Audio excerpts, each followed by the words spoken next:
Part three here, we're going to look in a little bit at politics and economic change within countries.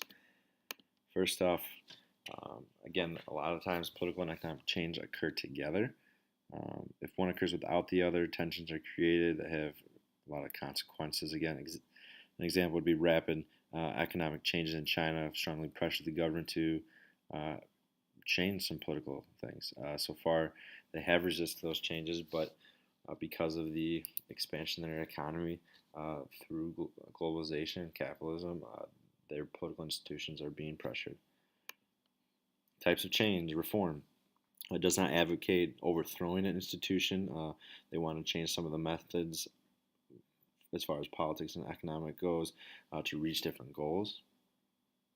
Maybe they want to change a business practice to preserve some competition in a capitalist country, or they want the government to become more proactive in preserving the environment.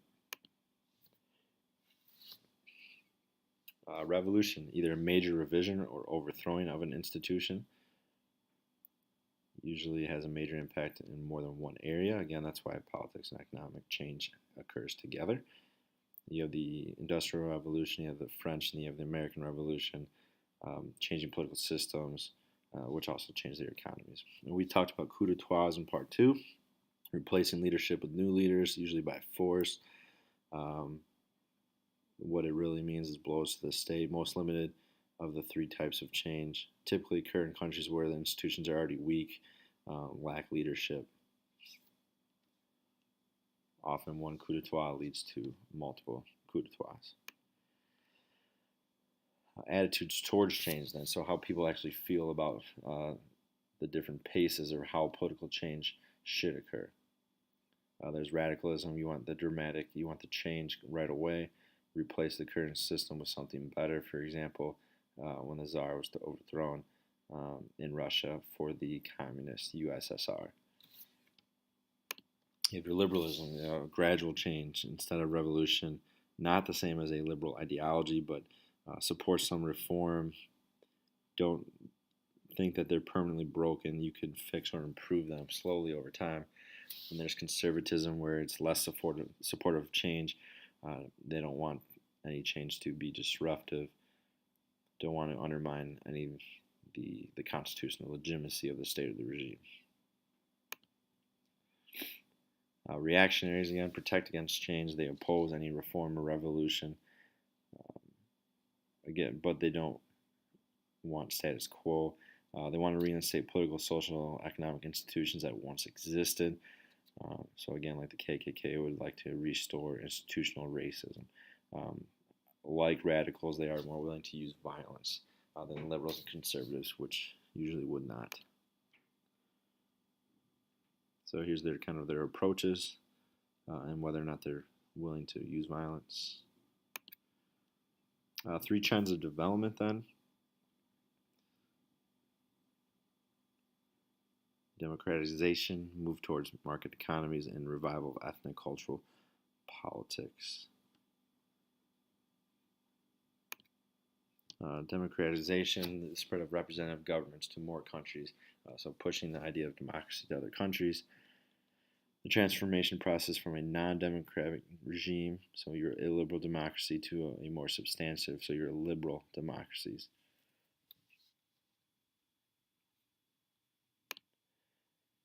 Again, your democracies take many forms. One broad essential requirement is competitive elections, which we will see throughout the semester. Then there's gray areas where, yes, like Russia will say they have fair and free competitive elections, but do they? Same with Nigeria, where there's a lot of violence throughout their elections.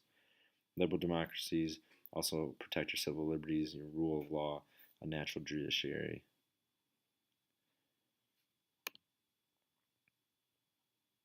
Illiberal democracies have all the procedures in place, but they usually have significant restrictions. Presidents are elected into power, but then they have a disproportionate power. There's no check on them. And then again, elections are usually not very competitive. We'll talk about Huntington's three waves of democratization. Again, the first wave developed gradually over time. We look at the second wave occurred after the Allied victory in World War II and the idea of decolonization. And then the third wave looks at kind of characterized by the defeat of all the totalitarian rulers in different parts of the world. So basically from the 1970s till now for the third wave. So your first one, kind of three trends of development. Number one, again, democratization, reasons for it, loss of legitimacy by all those authoritarian regimes. They couldn't control their people or maintain power. The middle class becomes bigger, and more people are emphasizing human rights, for example, like the Arab Spring that occurred. Democracy, sometimes, again, we always have the peaceful transfer of power. Huntington said that if there's two successful, peaceful turnovers of power, then it is to believe to be a democracy.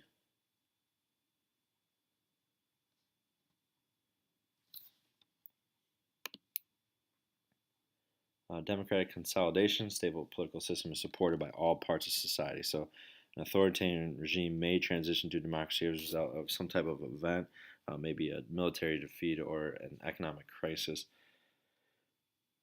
Political dissent is generally fueled if the crisis is preceded by a period of relative important improvement of standard of living. People like the idea they're making more money and they have improved standard of living, so they're called the revolution of rising expectations. Now people expect more.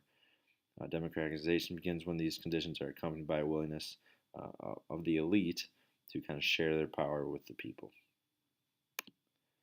The second part of this, economic liberalism and market economies.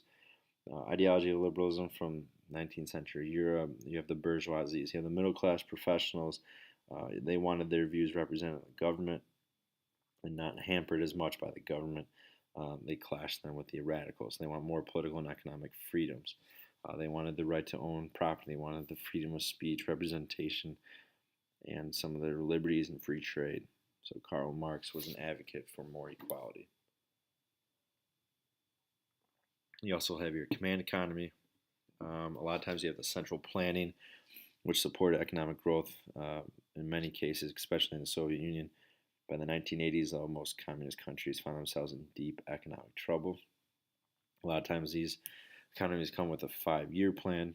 A major problem was that the economic growth of major industries had not translated into higher living standards for the people.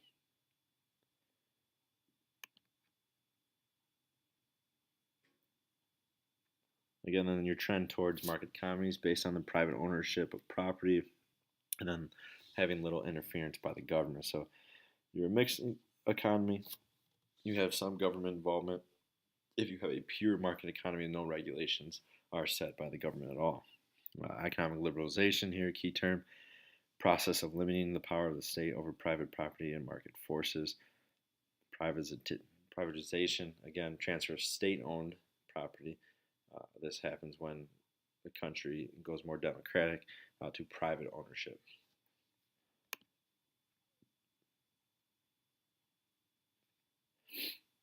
Here's a look at command versus mix versus market.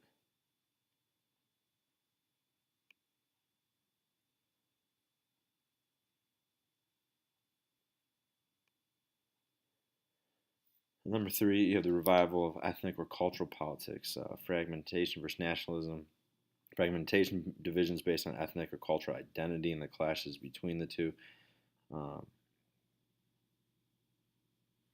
And then you have nationalism, identities based on nationhood had been declining in favor of increasing globalization. So not as much nationalism because of the open markets and globalization. Then we have a little bit of religion, which we talk about a lot in the Middle East. We'll talk about in Iran. Again, to relate religion to politics in a way that makes people less likely to agree or to bring interest tends to emphasize the difference among nations. A lot of times, religion will play a role in the difference amongst nations that are very close to each other and very similar, but they have a different background in religion. That is part 3.